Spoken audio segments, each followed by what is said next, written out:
உலகையே ஆச்சரியத்தில் ஆழ்த்திய அந்த ஒற்றை பெங்குவினின் பின்னணி என்ன? இன்றைய சமூக வலைதளங்களில் இது ஏன் இவ்வளவு பெரிய ட்ரெண்டாக மாறியுள்ளது? இது குறித்த விரிவான தகவல்களை பார்க்கலாம்.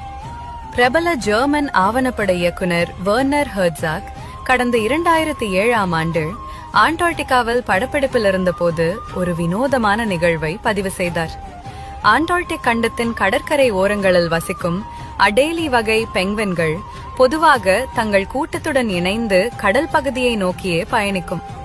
ஆனால் அங்கிருந்த ஒரு பெங்குவின் மட்டும் கூட்டத்தை விட்டு பிரிந்து அதற்கு நேர்மாறாக 70 கிலோமீட்டர் தொலைவில் இருந்த மலைப்பகுதியை நோக்கி தனியாக பயணிக்க தொடங்கியது.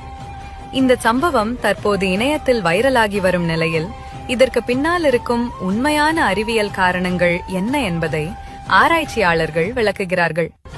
முதலாவதாக, இது அந்த பெங்குவினின் திசையறியும் திறனில் ஏற்பட்ட கோளாறாக இருக்கலாம் என்று கூறப்படுகிறது.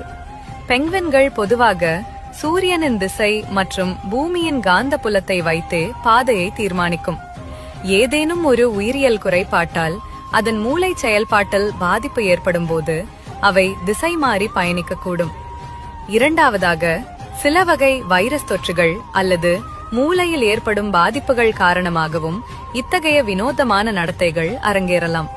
இதனால் அந்த பெங்குவின் தனது கூட்டத்தை பின்பற்றும் இயல்பை இழந்து உணவோ தண்ணீரோ இல்லாத இடங்களை நோக்கி தன்னிச்சையாக பயணிக்கிறது.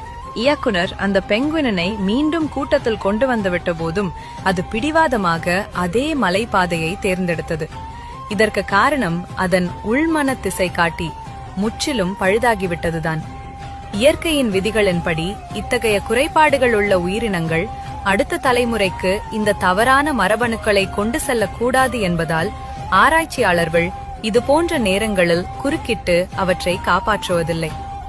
வாழ்க்கையில் விரக்தியடைந்து தனிமையை நாடும் மனித மனநிலைக்கு இணையவாசிகள் இதை ஒப்பிட்டு பார்த்தாலும் அறிவியல் ரீதியாக இது ஒரு பரிதாபமான உயிரியல் விபத்தே ஆகும்.